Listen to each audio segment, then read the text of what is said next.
안녕하세요, 다니스입니다. 오늘은 오랜만에 책을 한 권 소개시켜 드릴게요. 제가 나이가 이제 한 살 더 먹다 보니 요즘에는 그 노화, 또 고령자의 삶, 이런 것들이 이제 관심이 있어요. 또 죽음에 대한 관심도 많이 생기고요. 그래서 오늘은 이 책을 소개시켜 드리겠습니다. 80세의 벽인데요.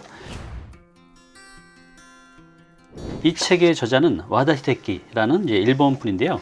최고 권위를 자랑하는 노인 정신의학 및 임상 심리학 전문의로 무려 30년 동안 근무를 했다고 합니다. 지금도 노인 정신의학 분야에서 종사하고 또 연구도 계속 해오고 있다고 하는데요.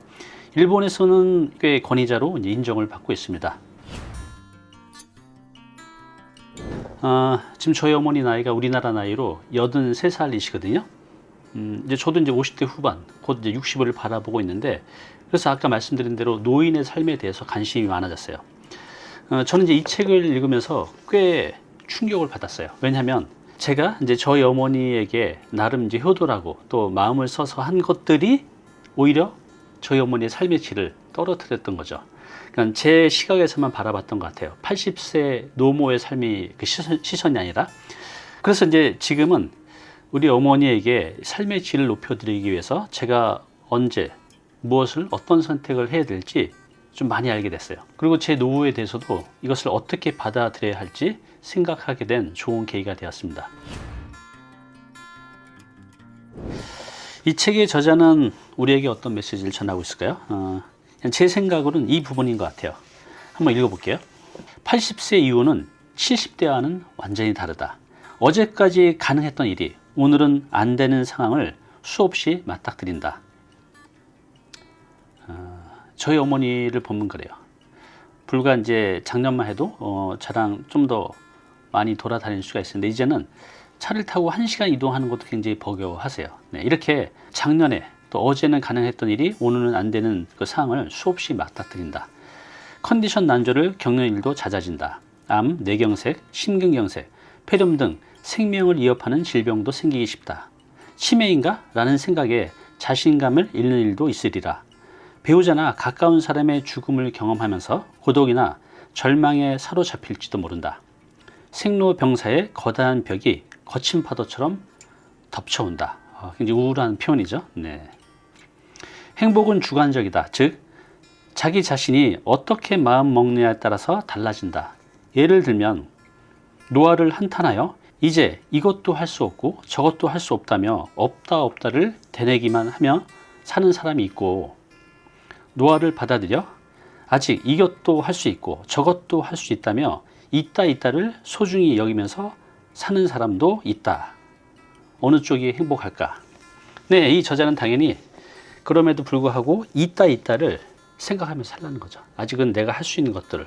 저희 어머니하고 이제 작년 봄에 아파트 그 단지에 오솔길이 있거든요. 거기를 이제 산책을 하다가 어머니 갑자기 이제 걸음을 멈추고 쪼그려 앉아서 무언가를 이렇게 바라보는 거예요. 그래서 가서 이렇게 무엇을 바라보는지 봤더니 잡초에 핀 그 조그만 꽃을 바라보면서 계셨어요. 엄마 뭘 그렇게 보고 계세요? 이렇게 이제 말씀을 드렸더니 어머니가 이렇게 말씀하시는 거예요. 나이가 드니까 예전에는 보지 못했던 것들, 또 예전에는 그냥 지나쳤던 것들이 그냥 지나쳐지지가 않는다는 거죠. 이 작은 생명이 너무 고귀하고 너무 예쁘다는 거죠. 그러면서 또 이렇게 말씀하시더라고요. 예전에 나이 드는 게 굉장히 우울했었는데 요즘은 이렇게 예전에는 발견하지 못했던 것들, 맨날 봤지만 아름답다고 느끼지 못했던 것들을 아름답고 또 고귀하고 느낄 수 있어서 나이 드는 것도 뭐 그럭저럭 괜찮다라고 이제 말씀을 하시더라고요. 네, 그렇습니다. 우리가 나이가 드는 것을 없다만 생각하면서 살면 굉장히 우울하겠죠. 그렇게 해봤자 바뀔 건 하나도 없다는 거죠. 그런데 이 저자의 말씀대로 또 저희 어머니처럼 그럼에도 불구하고 나에게 있다 남아있는 것을 소중히 생각하고 또 누리면서 살면 노후의 삶도 꽤 행복할 것 같다는 생각이 들었습니다. 네, 이 책의 목차는 총 4개 장으로 구성되어 있는데요. 우리가 80세를 넘게 되면 감당해야 될 4개의 벽이 있어요. 그 벽이 무엇이고 어떻게 넘어서야 될지를 이제 알려주고 있는데, 그 첫 번째 1장 의사, 약, 병원의 벽을 넘어서다. 두 번째 벽은 노화의 벽을 넘어서다. 세 번째 벽은 치매. 통계적으로 보면 65세 이상 인구 10명 중에 한두 명이 치매라고 하니까 굉장히 많죠. 네. 치매, 인지장애의 벽을 넘어서다. 마지막 4장은 80세의 벽을 넘어서다. 네, 그래서 이 작가는 80세 이후에 만나게 될 이런 벽들을 어떻게 받아들이고 또 어떻게 해결해야 될지를 제시하고 있습니다. 네, 저와 같이 70대, 80대 노 부모님을 모시고 계신 분이나 또 계신 분은 꼭 한번 읽어보시기 바랍니다. 왜냐하면 이 80대 생활을 안 살아봤잖아요. 자신의 생각대로 부모님께 유의한다고 한 그런 선택들, 그 행동들이 오히려 부모님의 삶의 질을 크게 떨어뜨릴 수 있기 때문입니다. 그리고 지금 이제 50대, 60대 분들도 꼭 읽어보세요. 70대, 80대의 삶을 미리 아는 것도 굉장히 중요한 것 같아요. 그래서 그때 내가 어떤 선택을 하고 또 어떻게 받아들여야 될지 그때 가면 고민 없이 행복하게 받아들일 수 있을 겁니다. 이 책을 읽으면서 제 눈에 들어온 그 글귀들 중에서 한 3개만 뽑아서 제가 소개시켜 드릴게요. 첫 번째는 이 책을 딱 넘기자마자 첫 장에 글이 굉장히 임팩트 있게 저한테 다가왔어요. 제가 한번 읽어볼게요. 남자는 9년, 여자는 12년. 이 숫자가 무엇을 의미할까요? 이것은요, 노인이 질병이나 인지장애로 몸져 눕거나 누군가의 돌봄 속에서 살아가는 평균 기간이래요. 굉장히 길죠. 한 달도 1년도 아닌 남성은 9년, 여성은 12년 동안 질병이나 인지장애로 누군가의 돌봄 속에서 살아가는 평균 기간이래요. 1년도 긴데 10년 이상을 이렇게 살아간다는 거죠. 누구나 생이 닿을 때까지 하고 싶은 일을 하고 좋아하는 음식을 먹으며 자유롭고 독립적으로 살기를 바란다. 하지만 현실은 다르다. 심신이 건강하고 홀로 생활이 가능한 나이를 건강수명이라고 한다. 건강수명은 평균적으로 남성은 72세, 여성은 75세가 되면 다른 사람의 돌봄이 필요하다는 뜻이다. 쉽게 말해 질병이나 인지장애로 자리 보존할 정도는 아니어도 신변의 일을 스스로 처리하지 못하기 시작하는 평균 나이이다. 자, 이게 이제 일본이잖아요. 우리나라 이제 건강수명은 어떻게 될까요? 제가 한번 자료를 찾아봤는데, 건강수명 다시 한번 말씀드릴게요. 건강수명이란 내가 질병도 없이 또 장애를 가지지 않고 살 수 있는 그런 신체적, 정신적으로 건강한 나이입니다. 건강수명. 그럼 이제 우리가 평균 수명이 있잖아요. 그래서 이 건강수명은 평균 수명에서 내가 질병이나 사고나 또 인지장애 등으로 누군가의 도움이 필요한 그 기간을 뺀 게 건강수명이에요. 자, 우리나라 여성의 평균 수명은 86.5세입니다. OECD 국가 중에 거의 탑입니다. 남성은 80.5세. 자, 그럼 여기서 건강수명 얼마나 될까요? 여성은 74.7세예요. 그러면 여성 같은 경우는 거의 12년 동안을 신체적으로 정신적으로 불편하기 때문에 누군가의 돌봄이 필요한 기간이라는 거죠. 12년 무려. 남성 같은 경우는요, 건강수명이 71.3살이기 때문에 거의 이제 9년. 일본하고 비슷합니다. 이렇게 우리가 건강하지 못하게 살아가는 기간이 남녀 평균으로 하면 약 10.4년이 되는 거죠. 굉장히 긴 세월이라는 겁니다. 그 노세 젊어서 노세라는 이제 노래가 있잖아요. 저희 아버지가 많이 흥얼거렸던 노래인데, 제가 20대 30대 때는 열심히 일을 해야지 맨날 놀라 그러면 어떡해? 라고 해서 이 노래 말에 대해서 제가 받아들이지 못했는데 지금은 아주 100% 받아들입니다. 왜냐하면 이제 저한테 상담 보시는 분들 중에 60대 70대 분들이 굉장히 많은데, 이분들 중에는 꽤 많은 부동산 자산을 가지고 계신 분도 있어요. 그런데 이제 문제는 생활비가 없어서 고민인 분들이 많다는 거죠. 그럼 제가 이제 이렇게 말씀을 드려요. 여기 이제 부동산이 많으신데 이거 일부를 매각하셔서 월세가 나오는 부동산으로 갈아타시면 힘들지 않게 좀 풍요롭게 살 수 있다고 말씀드리죠. 왜냐하면 그분들이 생활비가 없어서 70대의 나이에도 불구하고 노동으로 힘겹게 살고 계셨거든요. 그럼 그분이 어떻게 말씀하신지 아세요? 대부분 이렇게 말씀하십니다. 특히 이제 토지를 갖고 있는 분들은 여기 이제 앞으로 개발 계획이 있을 것 같다. 그래서 한 10년 정도만 더 기다리면 많이 오를 것 같다. 그때까지 기다리고 싶다라고 이제 말씀하세요. 앞에서 그랬잖아요. 70, 80이 넘으면 당장 오늘 가능했던 일이 내년에 가능하지 않을 수도 있어요. 근데 무려 10년을 기다린다는 것은 너무나 긴 세월이죠. 제가 그래서 이런 분들한테 꼭 이렇게 말씀을 드려요. 너무 깁니다. 그 세월이. 또 냉정하게 얘기를 해요.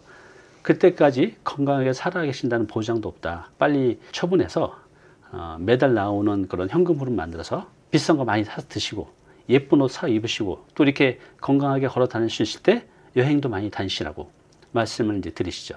여러분들은 어떻게 생각하십니까? 네, 제 눈을 사로잡은 또 두 번째 글귀를 한번 소개시켜 드려볼게요. 읽어보겠습니다. 노쇠란 질병이 아니라 서서히 몸이 약해져서 사망에 이르는 것이다. 천수를 다한 죽음이라 할 수 있다. 노쇠로 인한 사망은 대체로 가정이나 노인홈 등에서 생을 마치게 된다. 85세가 넘은 고령자는 몸 안에 여러 개의 병의 씨앗을 품고 있다. 이 책의 내용을 읽다 보면 80세가 넘잖아요. 암이 크고 작고의 차이지 거의 절반 이상이 품고 있다고 합니다. 네. 뚜렷한 증상은 없더라도 어딘가 불편함을 느꼈을 것이다. 이 상태로 병원에 가게 되면 의사는 대개 일상적인 검사를 하거나 약을 처방합니다. 자, 현대에는 이것이 당연한 의료이기 때문이다. 오히려 그렇게 하지 않으면 저 병원은 약도 안 준다고 불만의 소리를 듣게 된다. 하지만 이것이 정말로 옳은 의료일까 꼭 한번 고민해 보시길 바란다. 저희 어머니가 그래요. 병원에 가서 그 의사 선생님이 굉장히 훌륭하신 분인 것 같아요.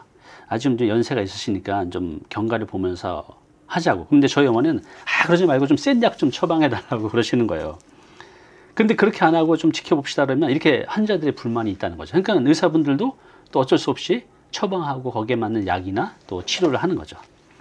자, 병원을 찾은 80대 환자에게 의사가 이렇게 얘기를 한다면 나이도 있으시니까 그냥 지켜봅시다 라고 말할 수는 없다는 거죠. 따라서 선택은 환자의 몫이다. 병원 검사를 통해 병을 찾아내어 약물이나 수술적 치료를 하는 방법으로 수명을 늘릴지 아니면 자택에서 좋아하는 일을 하면서 여생을 보낼지 의사가 아니라 환자 본인이 선택해야 한다는 거죠. 저희 아버지 얘기를 잠깐 할게요. 저희 아버지가 70대 중반에 혈액암으로 이제 병원에서 치료를 받았거든요. 그때 병원에 있으면서 여러 가지 검사와 또 치료를 했었어요. 그 옆에서 제가 다 지켜봤지만 그 검사 과정하고 그 치료 과정이 너무 힘들고 너무 고통스러웠어요. 그렇지만 이제 가족들 입장에서는 또 생명 연장을 위해서 그 아버지가 불편하고 고통스러워하는 것을 또 설득해서 하게 됐죠.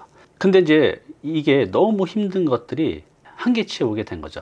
그래서 어머니하고 상의해서 아버지를 집으로 모셨어요. 그래서 집에 오신 뒤로는 이 얼굴 표정이 굉장히 밝아지신 거예요. 그리고 며칠 뒤에 이제 편안하게 임종을 하셨습니다. 부모님이 이런 상황이 됐을 때 어떻게 할지 우리가 미리 생각을 해 둬야 될 것 같아요. 막상 이제 다치게 되면 정신이 없거든요.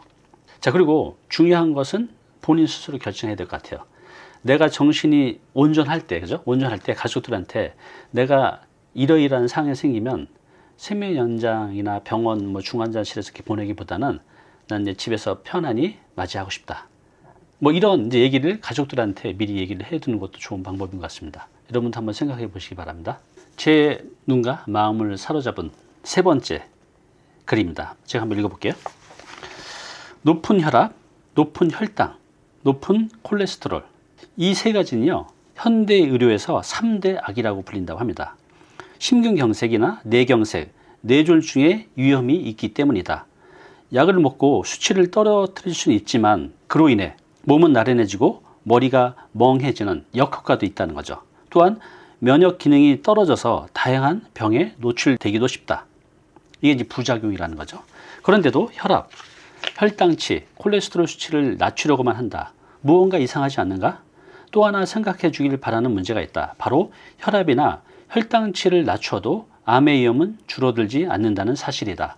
줄어들기는커녕 면역 기능이 떨어져서 암의 위험성은 오히려 높아진다고 할 수 있다.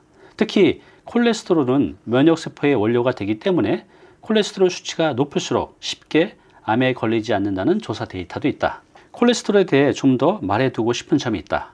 콜레스테롤 수치를 떨어뜨리게 되면 이를 원료로 하는 남성 호르몬도 감소한다고 합니다. 이 남성 호르몬은 심신의 건강 유지에 꼭 필요한 성분으로 감소하면 기운이나 의욕이 사라지고 근력이 저하되고 감정이 불안정해진다. 남성 호르몬이라고 해서 성적인 측면에만 주목받지만 이것은 사람이 젊고 건강하게 살기 위해서 매우 중요한 요소이다. 네. 결국 이제 우리가 무언가를 치료하기 위해서 또 많은 부작용을 감당해야 된다는 거죠. 결과적으로 말해서 혈압이나 혈당치, 콜레스테롤 수치를 낮추면 동맥경화에는 효과적이지만 신체의 활력이 떨어지고 암의 발병 위험성은 높아진다. 약을 먹고 기운 없는 80대가 될 것인가? 약을 먹지 않고 지금의 생활을 유지할 것인가? 혈압, 혈당치, 콜레스테롤 수치를 내리는 약을 복용하는 것은 오히려 삶의 질을 떨어뜨리며 사는 선택이 될지도 모른다. 네. 딜레마죠. 그죠? 딜레마. 여러분들은 이런 상황에서 어떤 선택을 하시겠습니까? 이제 이 책의 저자는 이런 것을 치료하기 위해서 다양한 약이나 주사가 오히려 더 많은 이제 부작용을 일으키기 때문에 삶의 활력을 떨어뜨린다는 거죠. 우리가 이런 치료를 할지 말지는 환자 본인이 진지하게 생각을 해봐야 된다는 겁니다. 가족이 대신해서 내 아픔을 대신해 줄 수는 없잖아요. 내가 선택해야 됩니다. 삶에서 저는 이런 생각해요. 오래 사는 것보다 더 중요한 건 사는 동안 아프지 않고 건강하게 행복하게 사는 거. 그게 선택의 기준이 되어야 될 거라고 저 개인적으로는 생각합니다. 네, 지금까지 이 책에 대한 이제 간략한 이제 소개하고 또 제 눈에 들어온 문장 3군데도 골라서 읽어드렸는데요. 1부는 여기까지입니다. 80대 이후의 삶은요, 그 이전 젊었을 때의 삶하고는 이제 완전히 다르죠. 그래서 우리가 살면서 경험하게 될 아까 말씀드린 여러 가지 그 벽에 대해서도 그 선택과 결정이 달라질 수밖에 없다는 거죠. 그래서 2부에서는요, 이 책의 저자가 알려주는 80대 이후의 삶에 다가오는 그 벽을 어떻게 받아들이고 어떻게 해결해야 될지 그 5가지를 뽑아서 소개를 시켜드릴게요. 2부를 보시면요, 여러분도 고령자의 삶에서 내가 어떤 선택을 해야 될지 결정할 수 있는 그런 힌트를 찾을 수 있을 겁니다. 2부에서 뵙겠습니다.